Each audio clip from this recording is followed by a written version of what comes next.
Morning बच्चों, कैसे हो आप सब। हमारा जो विषय था हिंदी व्याकरण, उसका टॉपिक था समास। समास के बारे में मैंने बताया था कि जो अनेक पदों से मिलकर बने एक नए पद को समास कहते हैं। पदों की प्रधानता के आधार पर समास के भेद बताए थे मैंने 4। नंबर 1 बताया था अव्ययी भाव समास। बताया था बच्चों अव्ययी भाव समास, जिसके बारे में हमने कल बात की थी कि भाई जिस समास का पूर्व पद प्रधान हो, अव्यय उपसर्ग हो और समास बनाने पर समस्त पद अव्यय हो जाए, उसे अव्ययी भाव समास कहते हैं। जैसे मैंने उदाहरण दिया था कि भाई प्रतिदिन, अब यहाँ पर प्रति उपसर्ग था तो अव्ययी भाव समास था। या यथाशक्ति, शक्ति के अनुसार, यथा हमारा अव्यय था तो इसलिए अव्ययी भाव समास था। अब उसके बाद दूसरा भेद तत्पुरुष समास। तत्पुरुष समास, आज हम इस तत्पुरुष समास को क्लियर करते हैं। तत्पुरुष समास देखिए बच्चों, तत्पुरुष यानी तत् और पुरुष।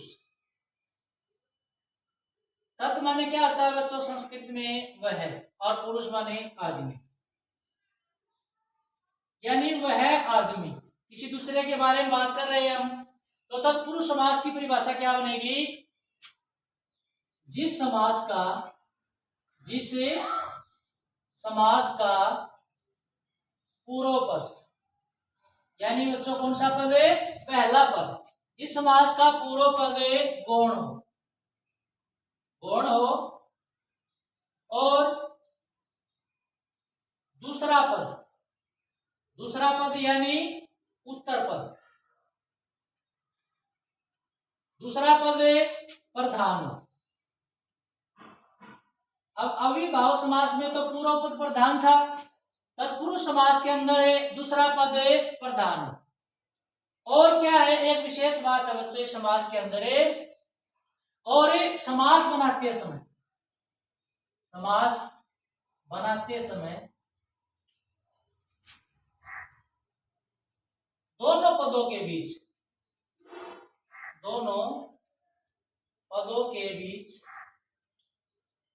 जो कारक विभक्ति आती है, उसका लोप हो जाता है।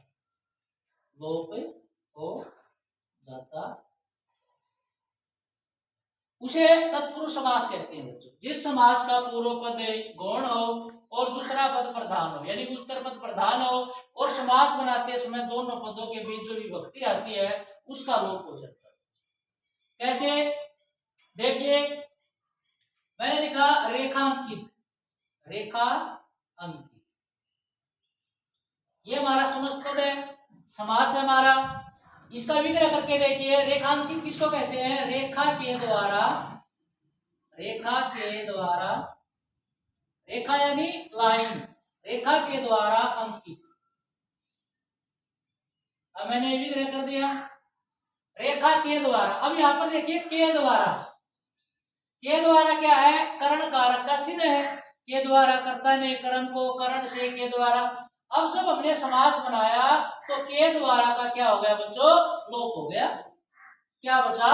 रेखा अंकित। क्या बचा? रेखा अंकित। ये तत्पुरुष समास है बच्चों। क्या है ये?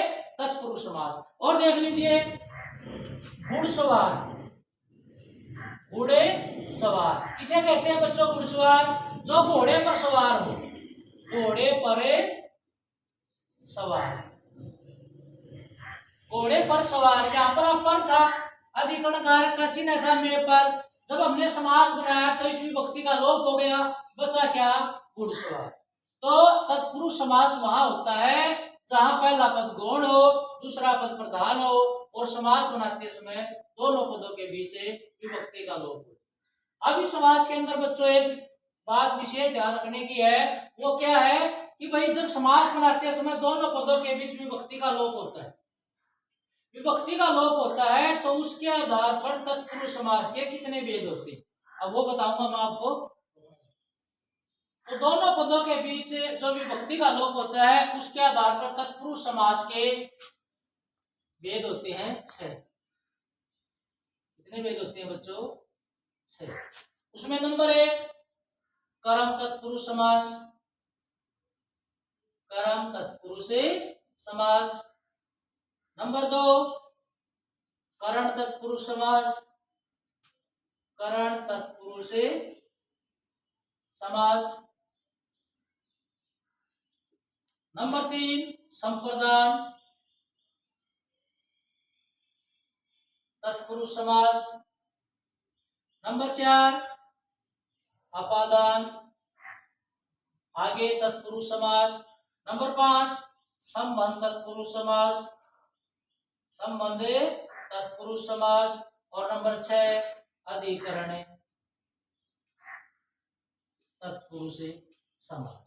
तो दोनों पदों के बीच जो विभक्ति का लोप होता है उसके आधार पर तत्पुरुष समास के 6 भेद होते हैं बच्चों। कर्म तत्पुरुष, करण तत्पुरुष, संप्रदान तत्पुरुष, अपादान तत्पुरुष, संबंध तत्पुरुष और अधिकरण तत्पुरुष। तो बच्चों यहाँ तक आपने अपनी कॉपी में लिखना है। बाकी जब कल आप विद्यालय आओगे तो आपका ये टॉपिक पूरा क्लियर किया जाएगा। तो उम्मीद करता हूँ आपको समझ में आया होगा और इसको अपनी क्लियर कॉपी में इसको उतारना है और अच्छे से इसको याद करना है। Thank you.